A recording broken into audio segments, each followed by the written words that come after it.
avant le confinement, donc quand il y a eu les premières nouvelles de l'épidémie, j'avais pas trop peur parce que je me suis dit que le gouvernement français allait prendre directement les bonnes précautions. Elles n'ont pas été prises aussi vite que ça, mais ça m'a pas touchée personnellement. Mais le fait qu'on ait été confinés pendant très longtemps, le fait que je puisse pas voir mes amis, ma famille en dehors de mes parents, ça a été vraiment très compliqué pour moi. Mais j'ai essayé de faire avec. Avec mon petit frère et ma petite sœur, on a essayé de faire avec. C'était super compliqué, mais ça s'est bien passé. On a essayé de faire au maximum. Et puis maintenant, au jour d'aujourd'hui, je peux enfin revoir mes amis, je peux reprendre la danse, je peux reprendre toutes les activités que j'ai autour, en dehors de ma maison. Donc franchement, je suis contente que ce soit terminé. Au début du confinement, je le vivais vraiment super bien parce que je me suis dit que ça allait être une très courte période. Donc ça m'a permis de me remettre en question moi-même, d'apprendre de nouvelles choses, de reprendre des activités que j'avais déjà commencé. Par exemple, j'ai repris mes cours de coréen, mes cours de chinois. J'ai beaucoup cuisiné, donc ça permettra au groupe de pouvoir goûter tout ce que j'ai appris à faire. Ensuite, ce qui a été surtout compliqué, c'était pour mon petit frère et ma petite sœur parce qu'ils sont très jeunes. Donc devoir rester enfermé à la maison, c'était très difficile pour eux, ce qui du coup était très dérangeant pour moi parce qu'ils étaient tout le temps à venir me taquiner, même si je dois travailler mes cours sans professeur, juste avec des fiches qu'ils mettent sur internet. Donc c'était compliqué, mais on a essayé de faire notre maximum.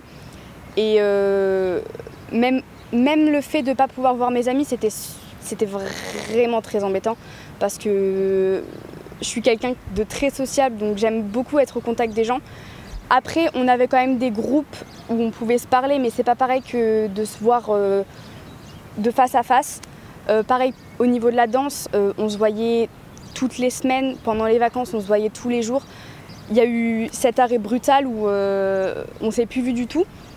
Donc c'était très embêtant parce qu'on a un quota de chorégraphie à respecter, que du coup on n'a pas pu tout faire.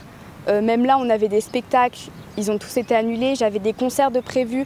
Rien que cette semaine, j'avais un concert de prévu. Je ne peux pas y aller parce que du coup, tout a été arrêté. Donc c'était très embêtant. Mais c'est une épreuve à faire, à prendre. Et il faut juste ressortir plus fort en fait.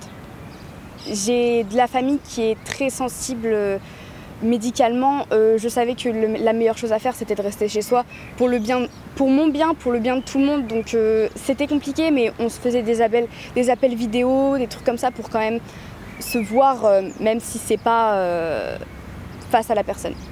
La première semaine, c'était facile parce que la première semaine, je me suis dit bon, ça va, tous les profs vont donner les devoirs qu'il faut, nous donner les explications. Malheureusement, beaucoup de professeurs nous ont donné des cours, mais d'autres n'étaient pas assez présents pour nous aider, donc ça démoralise un petit peu. On se dit on travaille, mais pourquoi? Après le bac de français, du coup on n'a pas d'épreuve, mais on a quand même l'oral de maintenu. On ne sait pas trop, donc on essaye d'avancer. Notre professeur principal nous le dit, essayez d'apprendre régulièrement, essayez de maintenir un rythme, même si c'est compliqué. Mais je dois avouer que moi, personnellement, si j'ai pas quelqu'un derrière pour me pousser à travailler régulièrement, c'est assez compliqué. C'est pour ça que je préfère être dans une salle, assise, avec un professeur en face de moi. Mais là, j'avais quand même ma mère qui essayait de me pousser, mais c'est beaucoup plus compliqué que si on est dans une classe, mais il faut faire avec. Ça doit être dur même pour nous, mais aussi pour les professeurs, parce qu'ils doivent se dire qu'on a travaillé un peu pour rien. Mais c'est pas vrai, parce que même si on passe pas d'épreuve écrite, on va quand même passer une épreuve orale. Donc on va essayer de faire notre maximum pour avoir le bac de français, même si ça va être compliqué. Ensuite, comment expliquer ça? D'un point de vue d'un élève, je pense que beaucoup de personnes seront d'accord avec moi.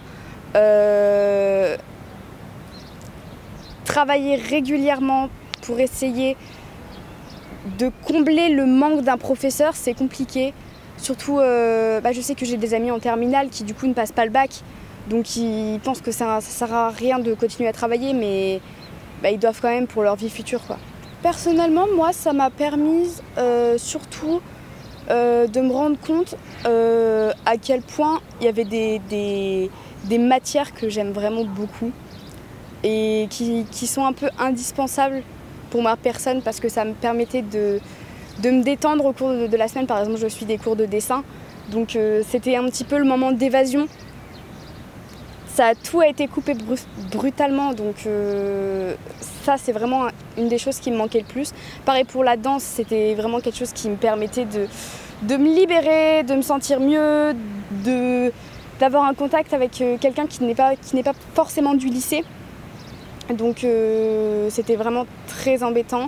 Mais je pense que le groupe sera d'accord, ça nous permet de sortir plus fort d'une pandémie et de tous ensemble arriver à des nouveaux défis. Et l'année prochaine, on reviendra encore avec des chorégraphies encore meilleures. C'est tout ce que ça va nous apporter. J'ai toujours eu une passion entre guillemets pour les pays asiatiques, j'adore la culture. Donc en m'intéressant à la culture, j'ai découvert la musique coréenne, donc la K-pop, et la musique chinoise, la C-pop. Et de là, j'ai voulu m'intéresser à leur cuisine, mais aussi au langage. Et je me suis dit que plus tard, vu que je veux voyager, ça me servira forcément de connaître des langages qui ne sont pas forcément à la portée de tout le monde.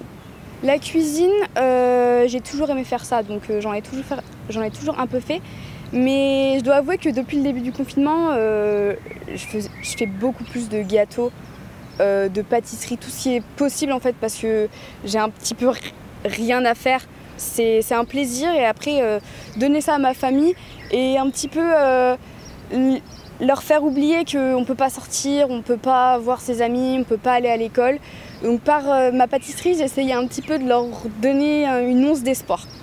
Perso, moi j'essaye de toujours pas trop sortir parce qu'il y a quand même encore des risques et il faut quand même pas reprendre une liberté totale parce que c'est pas parce qu'on est en déconfinement qu'il faut tout de suite se dire oh là là on va revoir tout le monde, on va refaire des soirées. Non, il faut quand même garder les distances de sécurité, porter des masques. Par exemple nous quand on danse on porte des masques, on essaye d'éviter de trop se coller, on se désinfecte les mains, on se lave les mains à des heures régulières pour éviter que le microbe vienne, des choses comme ça. Donc le déconfinement, c'est peut-être pour certaines personnes une liberté, mais pour nous, c'est une liberté mais partielle parce qu'il faut quand même toujours faire attention, il y a des personnes qui sont sensibles, donc il faut faire son maximum pour éviter un deuxième confinement, quoi. Ce qui m'a manqué le plus, c'est vraiment la danse. Parce qu'on est un groupe, on se connaît depuis bientôt 2 ans, on a vécu des moments forts ensemble, des spectacles avec des moments gravés, des voyages avec des souvenirs qui sont juste incroyables.